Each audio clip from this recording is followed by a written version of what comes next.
Dans sa demeure de placard à balai, Deacon recule et balbutie et ce n'est pas possible, et comme Sheila se révèle et ronronne, maman est de retour. Il grimace, Sheila, alors qu'elle laisse échapper un gloussement diabolique. À la maison de la falaise, Steffi rayonne alors que Finn entre dans la maison torse nu et mouillé par le surf. Ils discutent des enfants et Candle. Finn a raté sa magnifique femme talentueuse et sexy. Ils embrassent. Chez Forrester Création, Quinn regarde Carter spéculativement depuis l'autre côté de la table du conseil. Elle se demande s'il a autant de mal à se concentrer qu'elle. Il sourit. Plus. Elle décide qu'il devrait faire quelque chose avant que cela ne les rende fous. Carter est déjà au point le plus fou. Carter s'approche, la tire de sa chaise et ils s'embrassent passionnément. Il a voulu faire ça toute la matinée. Quinn a voulu faire ça toute la matinée. Elle le tire dans un autre corps à corps. Juste à ce moment-là, Ridge entre et grogne, j'aurais juré que c'était mon bureau. À la maison de la falaise, Steffi passe ses mains sur la poitrine et les abdominaux de son mari et lui suggère de retirer son maillot de bain mouillé.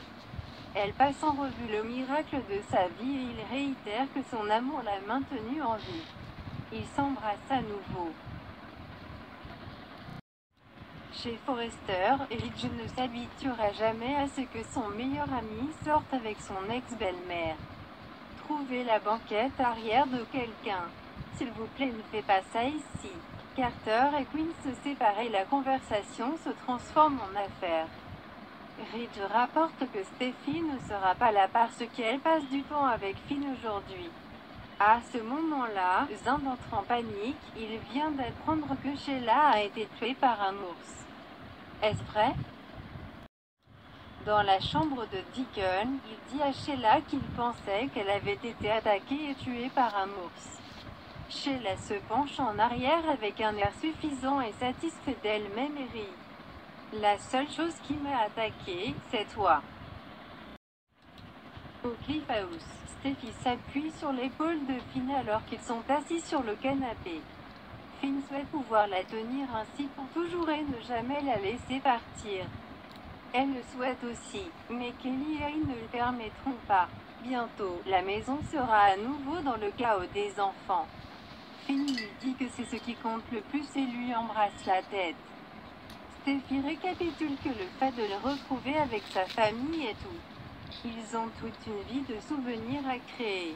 Vous avez arrêté ces balles de Sheila pour me sauver. Finn la serre contre lui. Il le ferait à nouveau en un clin d'œil. Steffi lui dit qu'il est le mari, le père et le médecin le plus incroyable. Je ne cesserai jamais de remercier Dieu de vous avoir ramené à nous. Tom. Chez Forrester, Ridge informe Zand, Carter et Quinn de Sheila et de son orteil du milieu, ce qui était la preuve concluante. Ridge veut montrer la photo et tout le monde gémit et recule quand il la tient. C'est le rappel de Ridge qu'elle est partie et qu'elle ne blessera plus jamais quelqu'un qu'il aime. Il raconte comment Sheila a failli tuer son propre fils et Steffi. Ridge rapporte qu'ils sont maintenant plus amoureux qu'il ne les a jamais vus. Dans la chambre de Deacon, Sheila pense qu'elle l'a laissé sans voir la nuit dernière. Grimpant sur ses genoux, elle embrasse le gars confus qui lui dit qu'elle est folle. Elle y répond, intensément bonne entre les draps. Deacon fronce les sourcils alors qu'elle tire sa tête contre sa poitrine et la maintient là. En reculant, Sheila demande ce qui ne va pas, elle n'est pas habituée à ce que Deacon soit sans voix. Deacon pensait qu'elle était morte. Elle a prouvé maintes fois hier soir qu'elle était tout sauf ça. Le tirant vers le lit, Sheila veut faire un autre tour, mais Deacon lui dit d'arrêter. Il demande, comment as-tu fait? Comment avez-vous convaincu tout le monde que vous étiez mort? Sheila a fait ce qu'elle avait à faire pour donner l'impression qu'un ours l'avait vraiment mutilé. Elle savait que Ridge et les Forrester auraient besoin de plus, alors elle le leur a donné. Ce petit cochon devait partir au revoir. Diacre, déconcerté, bouche bée. Tu t'es coupé l'orteil, il a l'air malade. À la maison de la falaise, Steffi ne veut plus parler de cette horrible nuit ou de Sheila. Phil lui assure qu'ils élèveront leur belle famille, créeront des souvenirs incroyables et vieilliront ensemble, de plus en plus amoureux chaque jour pour le reste de nos jours. Steffi résume, Sheila ne nous fera plus jamais de mal.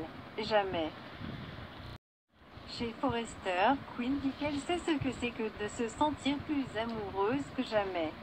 Ridge se demande si c'est une pique à son père. Elle aime son père. Mais ce qu'elle et Carter ont est spécial et elle ne le cache plus jamais. Carter change de sujet et revient sur le miracle de Steffi. Il est heureux que Sheila ne les terrorise plus jamais. Ni personne d'autre. Ridge sourit. Ding dong, Sheila est morte. Dans la chambre de Deacon, Sheila admet que retirer son orteil était la douleur la plus physique qu'elle ait jamais ressentie, mais c'était le seul moyen. Il l'aurait chassée et elle ne peut pas vivre ainsi. Deacon déclare qu'elle est folle, mais elle soutient qu'elle ne peut pas vivre derrière les barreaux comme un animal en cage. Deacon n'arrive pas à croire qu'elle soit là et qu'il ait couché avec elle. Sheila veut qu'il admet qu'il a passé le meilleur moment de sa vie. Deacon grogne. Pourquoi es-tu venu ici? Tu sais que je suis en liberté conditionnelle. Sheila lui rappelle qu'ils pensent tous qu'elle est morte. Il n'y a personne qui me comprenne comme vous le faites.